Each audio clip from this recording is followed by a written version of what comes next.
सभापती महोदय, सन्मान्य सदस्य महोदयांनी, आमदार महोदयांनी, उमाताईंनी जो प्रश्न या ठिकाणी विचारलेला आहे, खरं तर स्मार्ट अंगणवाडी ही योजना 2017 मध्ये पहिल्यांदा महाराष्ट्र शासनाने महिला व बालविकास विभागाने सुरू केली आणि 2019 मध्ये प्रत्यक्षात याच्या अंमलबजावणीची सुरुवात ही सभापती महोदय त्या ठिकाणी झाली। आणि मला आवर्जून या सभागृहाला आणि सन्मान्य सदस्य महोदयांनी सांगायचं आहे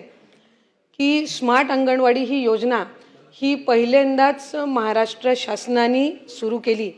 आणि महाराष्ट्र शासनाने ही योजना सुरू केल्यानंतर 3 वर्ष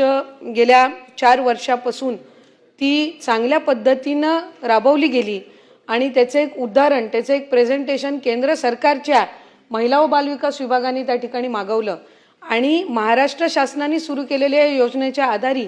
ही योजना जी आहे ती त्या ठिकाणी केंद्र शासनाने यंदाच्या वर्षीपासून सुरू केली। आत्तापर्यंत इतर कुठल्याही राज्यामध्ये स्मार्ट अंगणवाडी ही स्कीम किंवा योजना ही सुरू नव्हती, ही पहिली महाराष्ट्र राज्यामध्ये महिला व बालविकास विभागाने सुरू केली। खरं तर ताई, मला आपल्याला निश्चितपणाने सांगावंसं वाटतं की स्मार्ट अंगणवाडी ही योजना सुरू करत असताना याचे काही नियम आणि निकष ठरवण्यात आले। त्यातला पहिला नियम हा होता की ज्या अंगणवाडीमध्ये आपण स्मार्ट किट उपलब्ध करून देतोय ती स्वमालकीची असली पाहिजे, म्हणजे शासनाने बांधलेली असली पाहिजे। म्हणजे जसं आपण अंगणवाडीला सुरुवातीला 8 लाखाचा निधी द्यायचो बांधकामासाठी, नंतर तो 11.5 लाख 11.25 लाखाचा केला आणि आदिवासी भागामध्ये आपण तो 12.5 लाखाचा केला, तसं या वर्षीपासून आम्ही जवळपास 15 लाखाचा निधी हा त्याच्यासाठी उपलब्ध करून देत आहोत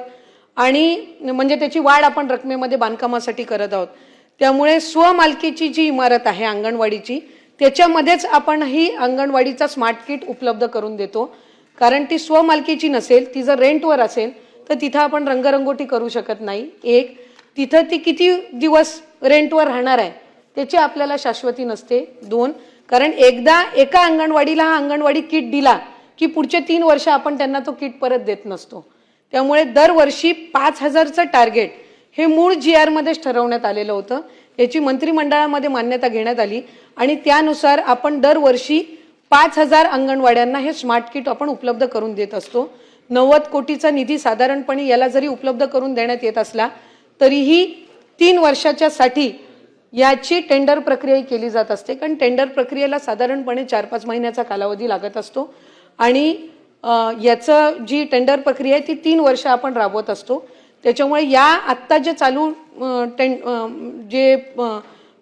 कॉन्ट्रॅक्टर आहेत यांची टेंडर प्रक्रिया ही रीतसररित्या गेल्या वर्षी पूर्ण करण्यात आलेली आहे आणि ती 3 वर्षासाठी आहे, पण त्याची प्रशासकीय मान्यता जी आहे ती आपण दरवर्षी नव्याने आणि कार्यारंभाचे आदेश पण दरवर्षी नव्याने देत असतो। याचं कारण असं की 90 कोटीचा निधी हा आपल्याला आर्थिक वर्षामध्ये जरीही गेल्या वर्षी प्राप्त झालेला असेल तरी दरवर्षी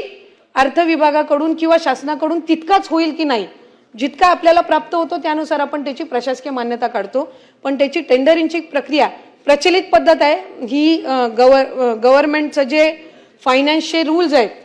GLR आहेत त्यानुसार आपण ही प्रक्रिया करत असतो आणि याच्यामध्ये इतर विभाग सुद्धा जी काही प्रचलित पद्धत आहे त्यानुसार आपण याही विभागाच्या वतीने ही स्मार्ट अंगणवाडीची प्रक्रिया राबवत असतो। आपण ज्या अंगणवाडीचा उल्लेख केलात त्याची जर सविस्तर यादी मला प्राप्त झाली तर जिल्हा नियोजनमध्ये आपण 3% राखीवमधून जो अंगणवाडीच्या बांधकामासाठी आपण निधी ठेवत असतो किंवा स्वतंत्र निधी सुद्धा अंगणवाडीच्या बांधकामासाठी जर आपल्या निदर्शनास आलेल्या जर अंगणवाड्यांची आपण यादी दिली तर त्याला आम्ही निश्चितपणाने या आर्थिक वर्षामध्येच निधी हा उपलब्ध निश्चितपणाने करून दिला जाईल आणि ती नवीन अंगणवाडी बांधून झाल्यानंतर त्याला पहिल्याच वर्षामध्ये हे स्मार्ट किट सुद्धा उपलब्ध करून दिले जातील।